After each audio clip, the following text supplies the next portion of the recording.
সামনে 4 piece shirting মাছ আছে, এটা রান্না করব সর্ষে কাঁচা লঙ্কা বাটা দিয়ে। নুন হলুদ মাখিয়ে মাছটা ভালো করে ভেজে নিচ্ছি। মাছটা ভাজা হয়ে গেছে, আমি এই তেলের মধ্যেই কালো জিরে ফোড়ন দিচ্ছি। সর্ষে কাঁচা লঙ্কা বাটা আছে, হলুদ, চেরা কাঁচা লঙ্কা দিলাম, ভালো করে এবার কষে নেব।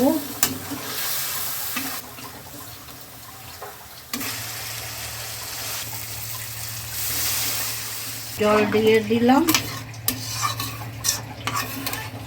হয়ে গেছে আমার মাছের ঝোল সর্ষে বাটা দিয়ে।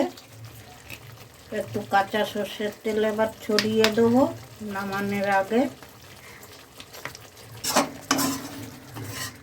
হয়ে গেছে শাটিং মাছের ঝোল সর্ষে বাটা দিয়ে।